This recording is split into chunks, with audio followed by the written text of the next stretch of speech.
let me talk about dungeons for a bit, what I've been doing this week. So this is the dungeon part of the stream where I talk about what you guys are going to be seeing in the future. I will not spawn the boss. I could spawn and kill the boss. I'm not going to do that because, again, I want you guys to experience that for yourself. But I will talk a little bit about equipment. So what I've been working on this week is equipment. I don't want to talk too much about it. I'm getting to a point where I kind of want to start telling you guys less and less so you can experience it more and more firsthand for yourself when it comes out. But equipment is going to consist of all the equipment in the game. You got weapons, you got armor, and you got, your jewelry items like your pendant and your rings. And what you're going to get to do is, here we go. How do I explain this?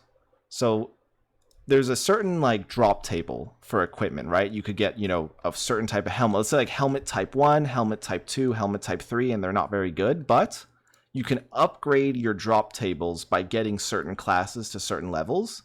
These are just kind of filler, but let's say you get a squire to level 10, so you can boost your t-shirts. So now you can get up to a Nito rarity t-shirt, right?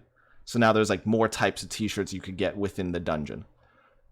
So that's how armor and jewelry work. So you get to certain classes, certain levels, and you basically boost your drop tables. And also you can just spend dungeon credits to boost weapons. And so how weapons work is, I did not drop the axe, by the way, guys. That was a joke. No one got the axe. You start with a certain weapon in the dungeon, and you can, if you get lucky from drops, or if you buy it from the shop within the dungeon, you can basically get to the next tier of weapon. So what you can do here is you can upgrade, the tier of weapon possible within a dungeon. So right now, I could get up to tier 2 of this certain type of wand, but if I upgraded this a lot, the limit would be tier 5. And then you can also upgrade the drop rate of these little tabs, these little squares, which I'll show you guys in the dungeon. So basically, long story short, let me close this real quick. There's certain drop tables for equipment, and you can boost them by getting classes to certain levels outside of dungeons. So that's how you get certain equipment within a dungeon run. So at first, your drop tables are going to be pretty sparse. Is it sparse or sparse? Sparse. Huh. Sparse. Scarce. There you go. Sparse and scarce are the same thing, aren't they? Anyway, they're going to be pretty small. Not many things in the drop tables, but by getting certain classes at certain levels, you'll expand the possible items you can get within a dungeon. And so within a dungeon, let's say, for example, that all these items just dropped. All these items just dropped. Why aren't they dropping? Oh my. Oh, I know why. I need to press the left key. There we go. Okay, so you're going to get items dropping during a run, right? And the fun part about this is when you click on an item, it tells you all about it, and you can just straight up equip it or sell it. No having to drag things and no inventory management. You just go, oh, look, a weapon. It's pretty good. I'll equip it. Bam, that's all you got to do, and you can get straight back to fighting. So you see, oh, a hat. Okay, well, I don't have a hat. I'll equip it, right? Or let's say, you get another hat. There it is. And you're like, no, this one sucks, because you can just do the little side-by-side comparison. So very quick stuff. It's just okay, let's see. That one's that one, that one's that one. I don't like it, I'll sell it. Oh, that's pretty good, I'll equip it. That one's not so good, I'll sell it. So very quick decisions, so you don't have to focus too much on, imagine if that didn't exist, you'd have to, look for the item in your inventory.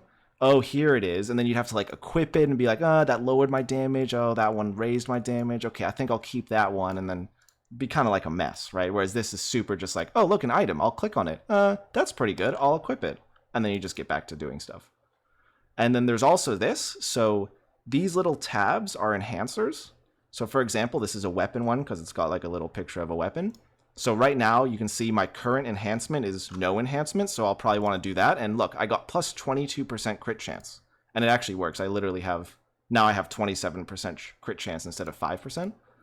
So what I can do is I can say, so here you can see my current enhancement is now 22% crit chance. And I can be like, I like that a lot. I'm gonna sell these because I like what I have right now. Whereas here we can see on my helmet I've got no enhancement, so I'll do it. I got 10% crit chance. That one's not very good, so I'll like re-roll it. That time I got 17. So I'm like, yeah, it's pretty good. I'll just sell the other one. So that's how enhancements work, is you apply little bonuses to your equipment. It's not just crit chance, it can be a lot of different things. So that's kind of what I've been doing. And then of course there's the shop. I won't show you guys the shop, but there's a shop. It works fully. Again, I just want to keep some things in the dark. And then earlier today, I was working on the boss, which is if I were to drop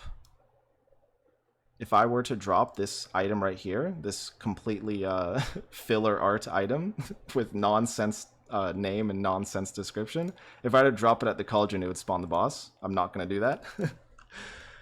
Actually, it's really funny. If I killed one of these frogs, there's a chance it would drop that item and spawn the boss frog before I had a chance to pick it up. So I'm going to stop killing frogs. I'm going to remain stuck at frogs, you could say. So that's what I was working on this week. Basically, what I've got left to do is figuring out what all the different RNG items do, figuring out what traits do, basically establishing what the actual equipment drop tables are. All of this sounds like quite a lot, but it's actually kind of the easier stuff to do. It's kind of harder to come up with the systems, how they work, and actually code those in than just figuring out what actual equipment are.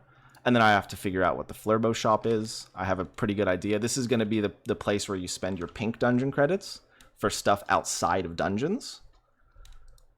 So, you know, basically it's like, you can imagine it like you walk into dungeons and then you kind of like cash out your dungeon experience for stuff in Idleon outside of dungeons. So it might be recipes for the anvil or certain, maybe you can even get like dungeon cards through that. Who knows? I don't really know yet. But that's something for me to figure out. And there will be more than one dungeon on release. I think I will do 3. Because dungeons won't actually be all that difficult to make. And they'd also be really fun to make. So I think I'm going to spend the extra time it takes to come out with 3 dungeons. All like unique experiences from each other. So yeah. That's basically what I've got left. And of course there's the party system, but that actually shouldn't be too tough. Will the skills change? You know, literally, I've basically got dungeons completely figured out, other than how attack abilities are going to work. I'm still not sure on that. I'm torn between a few things. One, I might just let you literally keep your attack skills and just have it not, like, have them have a certain set damage so it doesn't take into account what your talent is. Because then you'd have to, like, reassign your talents every time you want to go play dungeons, and that sounds really boring. So I might just let you keep your attacks, or I might have it so you unlock attacks here. As you can see in the equipment tab, there's like the little bear swipe icon. So my initial plan was to have it, you'd have to unlock talents. I may still go with that, but we'll see on that one. So I'm not sure. You may have to unlock specific talents, and then you get to like choose your own loadout. That'd be kind of cool. I think unlocking them would be kind of cool, yeah. Because just walking in with them, they won't feel that special. Whereas because here's the thing is, I want you to be able to see other people's attacks. So if I'm in a party with other people, like imagine there's like a few other people and like we're all fighting frogs, and I go like this, other people will see that bow attack, which I think is kind of cool. That's the plan at least, right? So I think it would be cool. Like imagine if unlocking the bow attack was this like incredibly difficult, you know, you have to do a really difficult achievement. If you see someone else casting the bow attack, you'd be like, whoa, he did the thing. That's cool, right? It's like having a helmet. Like if you have a certain hard to get helmet in the game, you're like, whoa, that guy got the hard to get helmet. That's pretty cool. Same thing with these attacks. I think that may be what I end up doing. And that was my plan initially. But yeah, still mulling that one over. But that's dungeons so far. Again, a few things I've done that I haven't shown you guys. I don't know if I'll show you guys progress from here on out. I may just kind of finish it up over the next 2-3 weeks and then release it. Will you add the question mark eventually? Which one's the question mark? I don't know what you mean by that. Let me just claim my GP. And then going from there, the thing I want to do after that is I might actually really try and get it out on iOS afterward, because I think that'd be cool. Get party dungeons out and then quickly get it out on iOS. So it's like if you got friends who only you know, maybe they don't play on a computer, maybe they just have an iPhone and they're like, oh, you should come play this game with me now because it's on iOS now. You can actually come play it. So get it out on iOS, and then afterward, I'm going to be jumping straight into World 3. I'm going to be finishing up Chisor, Chaotic Chisor, and I don't think I'll be finishing up the construction ones, like these top 3, for those of you that know. Like, you can see it even says coming soon. I think I'm going to leave these for World 4, have these be World 4 specific. But I think, if I remember correctly, some of these later shrines don't work quite right, and I'll be getting to that as well. So that's like finishing up, and of course I'll be adding in, like, I think I have like 6 or 7 NPCs. Let me see the NPCs I need to do quests for.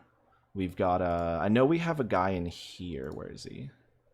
We got the Evergreen, the tree. This guy needs some quests. I know we got our frozen piggy friend. He's right here. You can see him up here. Little frozen piggy friend. Oh, I died. You can see him for a split second there at the top. I might give Hoggy a few more quests. And I think I have other NPCs that I just haven't put in the game. I know I also have... This is kind of like a spoiler for some of you guys, isn't it? But there's also this guy. He doesn't have any quests yet. And there's a few other NPCs that I just haven't actually put in the game, but I have them like all drawn up and everything. And yes, World 3 boss 100%. World 3 boss will be there for sure.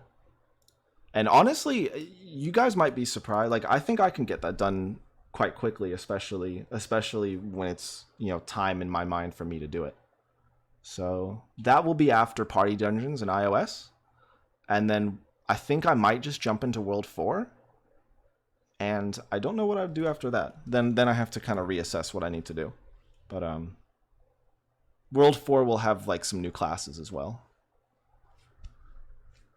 Yeah, I guess that's all. Oh, pachinko.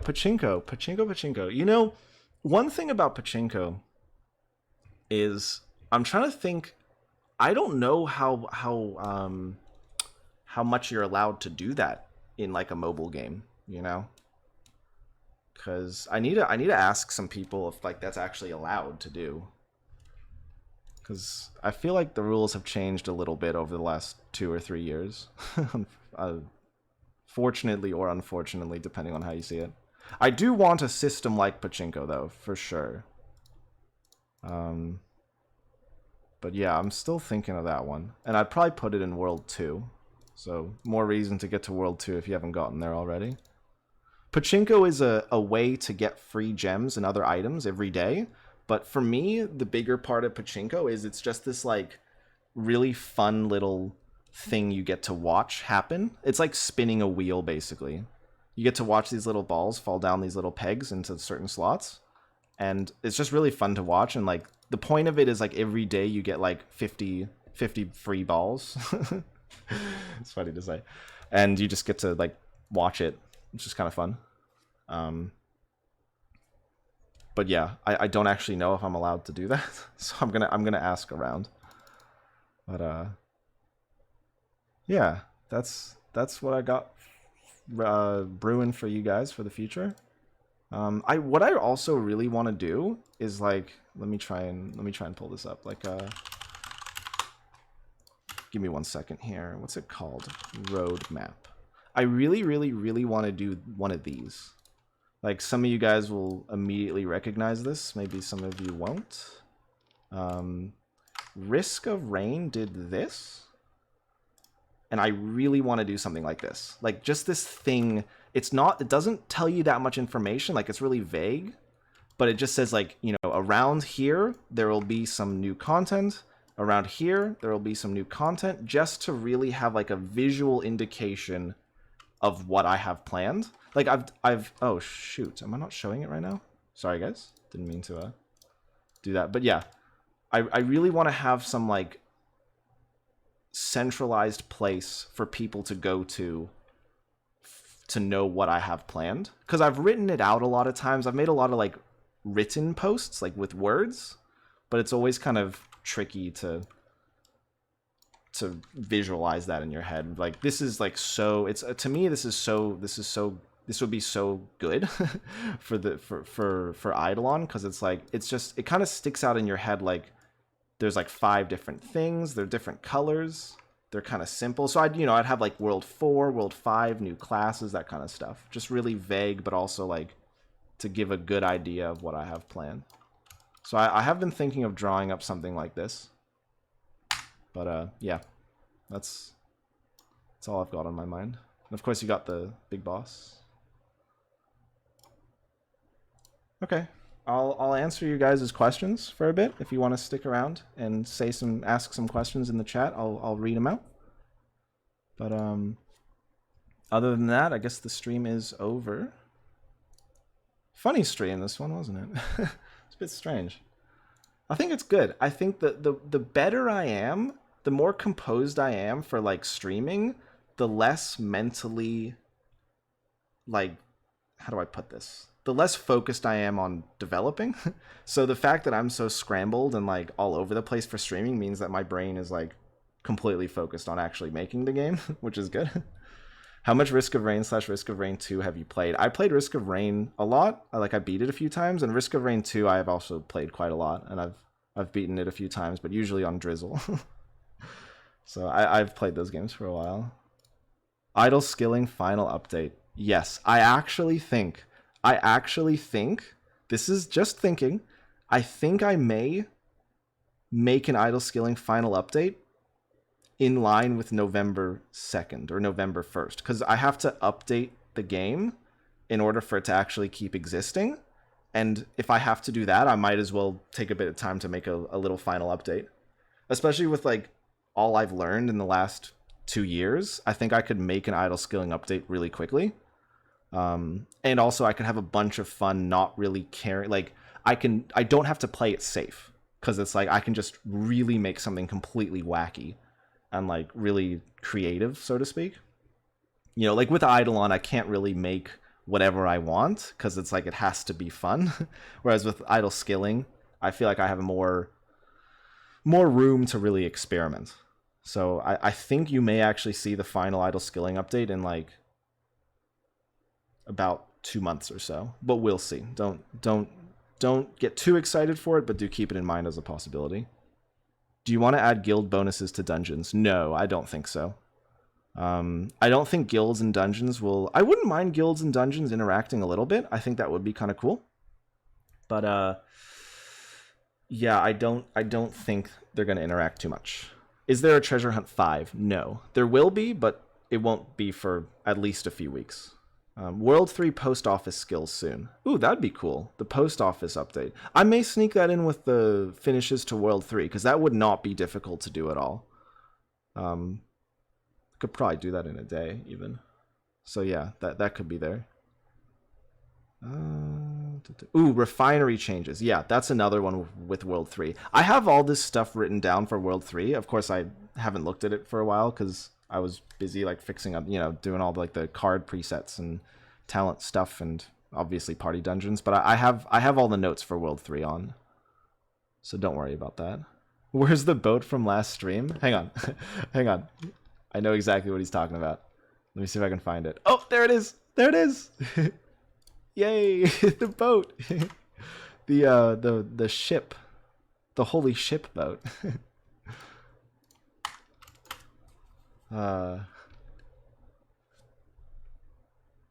Sailing, yeah. I think a sailing skill is possible. Here's one thing I've been thinking about for like a long time is you do have this, right? Like you see how there's these islands here? That's not on accident. That wasn't just for scenery. I've had this in mind for at least a year now, so sailing skill, I could literally see myself putting a sailing skill in World 4 and having it be like, maybe I'll even draw in an island somewhere here as well and have it be like, a World 4 skill, because you know how I love making skills affect other worlds. So maybe the World 4 sailing skill will affect World 2 or World 1 or World, you know what I mean? So don't be surprised if that happens. Could be. Let's see. Can you make a sort functioning for the chest? Yes. that will be something. I don't know when I'll do it, but there's one big thing in my mind when I do all this stuff, which is Steam release. For those of you that don't know, the game's actually only in early access on Steam. So there's this moment in time where I will release it to like full access or full release or whatever, and it'll get a huge like visibility spike. Like a bunch of new people will see it because it'll be like on the Steam front page or whatever. Like it'll hopefully be on like the front, like new, whatever it's called, new and updated section. But so there's a lot of like quality of life things I want before that happens, and having not guild sorting, chest sorting is one of those things. Is World 4 a really big ocean? No, World 4 is going to be the galaxy, like outer space, the tutorial. If you remember the purple tutorial, it's going to be that. Let's see. Any other questions? Guild halls at some point. Yes. Yes, guild halls at some point for sure. Will the party updates bring... So Peanuts Smurf says, will the party updates bring parties to open world? Yes. So party dungeon, I think I'm actually going to call the update parties and dungeons. Not 100% sure, but the point being that parties themselves are going to matter outside of dungeons. I think what I'm going to do is, first of all, there's just going to be some bonuses, like you get some bonus XP, but most of all, I think what I'm going to do is, for those of you that don't know, there's a system called giant mobs currently in the game, and every week you get to basically kill some giant monsters, or at least you have a chance to see them by killing regular monsters. I might have basically little, I don't want to call them events, but like little fighting features that occur if you're in a party killing monsters together. Basically, I want it to be something where you could create a party, so I could, like, you know, party up with this guy here and that guy there, and we can just go fight some, like, poops or something for, like, 20 minutes. I don't want it to be something where, like, you grind for 2 or 3 hours for no good reason. I want it to be, like, you party up, you fight some monsters anywhere in the world for 10, 20 minutes, some fun stuff happens, some big monsters spawn here, some colorful monsters spawn there, and then you get some cool party-specific loot, and then you leave, you know.